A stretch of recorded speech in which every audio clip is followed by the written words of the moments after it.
Hello BroncBusters. Today we're going to show you how to solve the problem of catching on the rocks with the install of our product, the shock skids.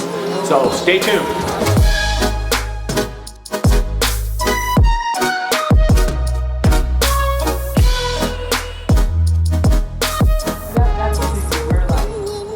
Today we're going to go into the install of the shock skids and what these are, what they do. Of course, a lot of you know, but just real quickly, the shock skid is what reinforces or gives protection to the rear shock mount that gets hung up on the trails, gets hung up on rocks. So what you're going to need for this install, first off, the kit. It comes with the bolts that will locate on the existing shock mounts.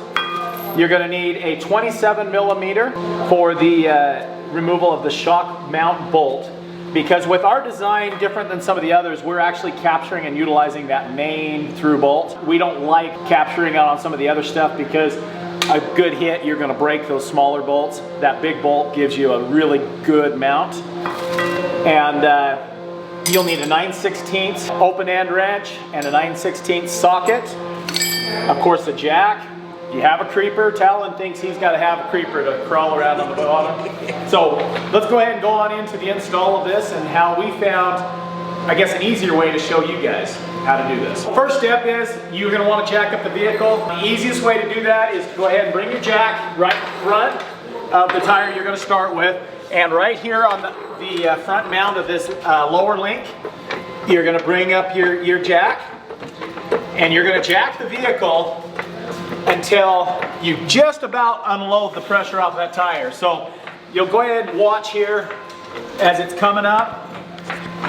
Right now, bringing the vehicle up, and you're just watching until you see that tire almost lift, which is right about there. So I'm going to stop. And the reason for that is that seems to be the best point to take the pressure off of that bolt to where we can then easily pull the bolt out, put our shock skid on without having a bunch of wrangling and wrestling.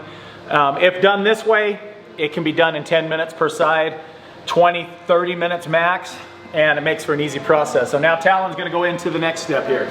So we take our 27 millimeter impact, you put it on this bolt. Oh, let me put this on level 3.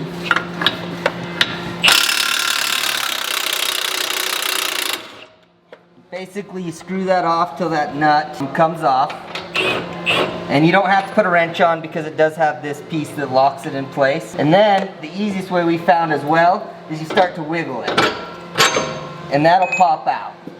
And then, what we like to do is we actually check that hole alignment. So like right now, Tyler will bump that up just a hair. And you just want to see, you know, a clean flush all the way through. So keep coming up a little bit more.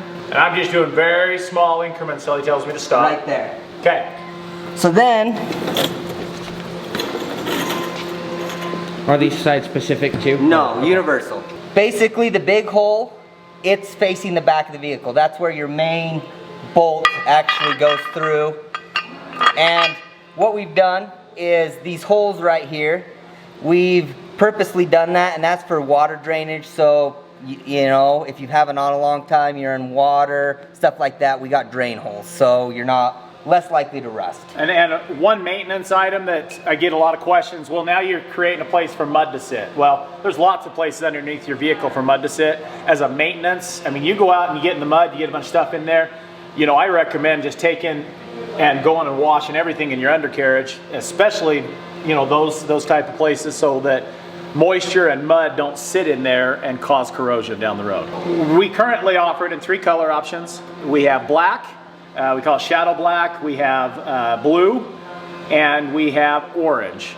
So those are 3 colors that allow you to kind of accessorize based on the color of your vehicle a little bit and make it kind of stand out and pop and be something that somebody can say, oh, what is that? We've powder coated all of them, and if you want a different color, powder coat is a great base for you to just take a rattle can over it, whatever color you want. Keep in mind, these things are going to get scratched up.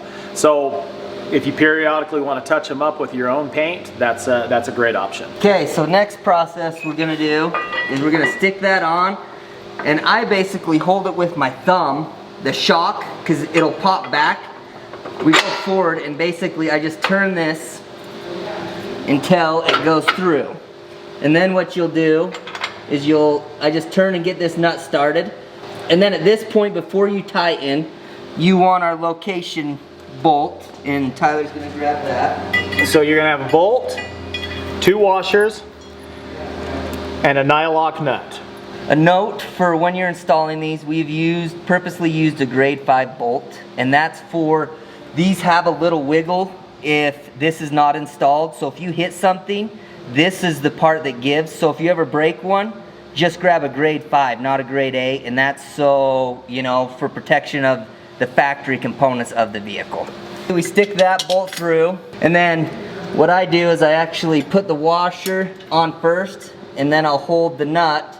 It's pretty tight, so if you have the Philistines, it is fairly tight because that reservoir. And then you just take 2 9/16 wrenches, and I stick the wrench, the box end inside, and the ratchet on the outside, and you just go until it's snug. Like, and when it's snug, you're good. And then what we end up doing is you just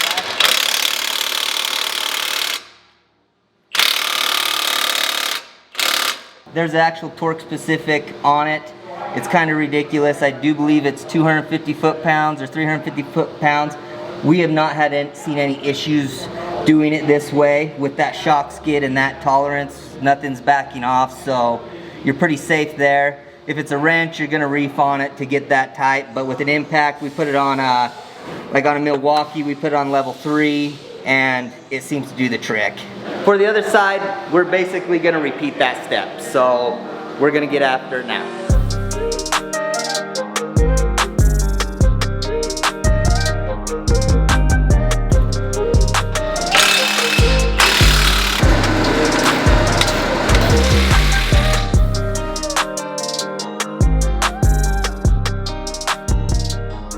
All right, thanks for tuning in today and watching this install. Don't forget, if you want more solutions for your Bronco, please like and subscribe so you'll get more of our great content.